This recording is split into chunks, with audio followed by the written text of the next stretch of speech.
Hi hello नमस्ते. मी Swati सांडवरा YouTube channel अगदी मनापासून तुमचं स्वागत करते.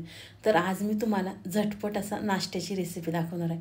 अगदी कमी साहित्य आणि रुचकरसुद्धा दाखवणार आहे. तर इथे मी 1 वाटी रवा घेतलेला आहे. बारीक घ्या किंवा जाड घ्या. इथे मी बारीक रव्याचा वापर केलेला आहे. तर 1 वाटी रवा घेतलेला, तर आपल्याला 1 वाटी दही घ्यायचं आहे छोटी. दही घातल्यानंतर आपल्याला चवीनुसार मीठ घालायचं आणि पाणी घालून आपल्याला व्यवस्थित मिक्स करायचं आहे. तर इथे मी पाणी घालून व्यवस्थित मिक्स करते. तर तुमच्या अंदाजाने पाणी घाला, कारण रवा फुगतो. जाड रवा असेल तर पाणी जास्त लागतं, बारीक रवा असेल तर पाणी कमी लागतं. तर तुम्ही पाहू शकता ह्या पद्धतीने मी पीठ मिक्स केलेलं आहे. तर आपल्याला पीठ 10 मिनटासाठी साईडला ठेवायचं आहे. तर इथे मी पीठ 10 मिनटं साईडला ठेवते.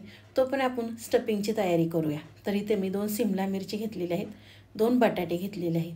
तर आपल्याला बटाट्याची साल काढून घ्यायची आहे. इथे मी बटाट्याची साल काढून घेते. तुम्ही माझा व्हिडिओ इथपर्यंत पाहिलाच असेल आणि तुम्हाला जर माझा व्हिडिओ आवडला तर नक्की माझ्या चॅनलला एक सबस्क्राईब करा. नवीन यूट्यूबरसाठी तुमचं एक सबस्क्राईब खूप लाख मोलाचं आहे. तर इथे बटाट्याची साल काढून झालेली आहे. तर आपल्याला बटाटा कट करायचा आहे. खूप बारीकसुद्धा नाही कट करायचा. इथे पाहू शकता तुम्ही मीडियममध्ये मी कट केलेला आहे. तर आपल्याला बटाटा कट करून घ्यायचा आहे. व्हिडिओला लाईक नसेल केलं तर नक्की एक लाईकसुद्धा करा. तर बटाटा कट करून झालेला आहे. तर आपल्याला सिमला मिरची घालायची आहे. सिमला मिरची मी मधनं कट करून त्याच्या आतल्या बिया काढून घेतलेल्या आहे. तर सिमला मिरचीसुद्धा आपल्याला मोठीच कट करायची आहे, काही गरज नाही बारीक कट करण्याची. तर इथे सिमला मिरची आणि बटाटा कट करून झालेला आहे. तर एक मिक्सरचं भांडं घ्यायचं आणि आपल्याला मिक्सरच्या भांड्यामध्ये सर्व साहित्य घालून घ्यायचं. तर इथे मी सिमला मिरची बटाटा मिक्सरच्या भांड्यामध्ये घातलेला आहे आणि आपल्याला मिक्सरमध्ये चालू बंद करून वाटून घ्यायचं आहे. तर इथे पाहू शकता तुम्ही मी जाडसर पेस्ट केलेली आहे. तर आपली मिक्सरला जाडसर पेस्ट करून झालेली आहे. एका साईडला इथे मी पॅन गरम करून घेतला आहे. पॅनमध्ये आपल्याला गरजेनुसार तेल घालायचं. तेल छान गरम झालं की आपल्याला इथे मी 2 मिरच्या कट करून घेतल्या होत्या, आपल्याला मिरच्या घालायच्या. मिरच्या घातल्यानंतर आपल्याला इथे मी छोटाच कांदा कट करून घेतला होता चौकोनी.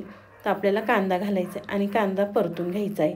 तर पाहू शकता इथे मी कांदा परतून झाला की आपण जे मिक्सरला वाटलं होतं ते घालायचं आहे आपल्याला पॅनमध्ये आणि आपल्याला परतून घ्यायचं आहे. तर इथे मी सर्व पॅनमध्ये घालून घेतलेलं आहे आणि आपल्याला परतून घ्यायचं आहे. थोडंसं पाणी सुटलेलं आहे सिमला मिरचीला बटाट्याला, काहीसुद्धा घाबरायचं नाही. आपण परतून घेणारच आहे, मग त्याचं पाणी चक्क सुकून जातं.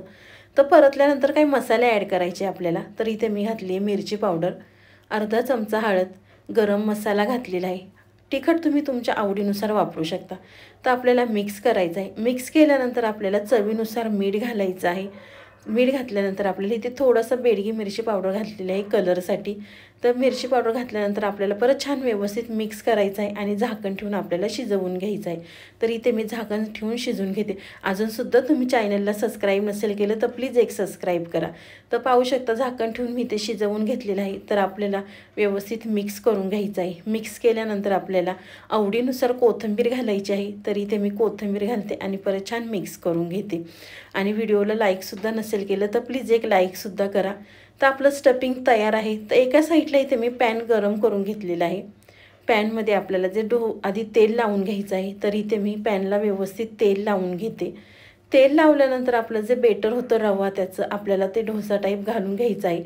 इथे पाहू शकता मी डोसा टाईप घातलेला आहे. आपल्याला झाकण ठेवून अगदी 5 मिनटं ठेवायचं आहे. तर इथे मी झाकण ठेवून 5 मिनटं ठेवून घेते. अगदी भन्नाट रेसिपी आहे. अगदी 5 मिनटामध्ये होते ही रेसिपी. नक्की करा. केल्यानंतर मला कमेंट करा ती ही रेसिपी कशी झाली ते. सगळेजणच आवडीने खातील. तर आपला एका साईडने डोसा छान झालेला आहे. जे स्टफिंग होतं ते स्टफिंग आपल्याला अर्ध्याच साईडने लावायचं आहे. तर इथे मी व्हिडिओमध्ये दाखवते त्या पद्धतीने लावून घ्या. तर इथे आपल्या एका साईडला स्टफिंग लावून झालेलं आहे. तर आपल्याला जो डोसा अर्धा दुमटायचा आहे. तर इथे पाहू शकता ह्या पद्धतीने मी केलेला आहे आणि किती सुंदर दिसतोय, छान खूपच भन्नाट लागते. नक्की ह्या पद्धतीने करा. झटपट होणार आहे, हेल्दीसुद्धा आहे. तर पाहू शकता छान आपला खरपूस असा भाजलेला आहे. तर एका प्लेटमध्ये इथे मी काढून घेते. तुपाचा किंवा बटरचा वापर केला तरी काही हरकत नाही, खूपच छान लागतं. तर आपला डोसा एक तयार आहे. तर अशाच पद्धतीने मी तुम्हाला दुसरासुद्धा करून दाखवते. त्याच पद्धतीने आपल्याला करायचं आहे. तर इथे मी दुसरा डोसासुद्धा तव्यावर घातलेला आहे आणि पळीच्या साहाय्याने आपल्याला व्यवस्थित फिरवायचं आहे. तर पळीला थोडंसं चिटकून येतं, तर काही नाही, आपल्याला पळीने व्यवस्थित अलगद असा फिरवायचा आहे. तर इथे मी डोसा घालून घेतलेला आहे, पाहू शकता तुम्ही. आणि झाकण ठेवून अगदी आपल्याला 5-1 मिनटं ठेवायचं आहे. मुलं जर सिमला मिरची वगैरे खात नसेल तर नक्की या पद्धतीने करा. आपण सिमला मिरची घातली हे सुद्धा मुलांना कळणार नाही आणि मुलं आवडीने खातील. नक्की या तुम्ही पद्धतीने करा. तर पहिला डोसा आपला थोडासा चिटकला होता. एक केल्यानंतर आपला दुसरा पाहू शकता तुम्ही, मी स्टफिंग लावताना डोसा फिरत आहे, म्हणजे अलगद असं तव्यावरनं तो निघालेला आहे. तर त्याच पद्धतीने आपल्याला हा सुद्धा दुमटून घ्यायचा आहे आणि दोन्ही साईडनी परत छान आपल्याला खरपूस असा भाजून घ्यायचा आहे. तर तुम्हाला माझा आजचा व्हिडिओ कसा वाटला नक्की कमेंट बॉक्समध्ये सांगा. तर बाय, भेटूया नेक्स्ट व्हिडिओला.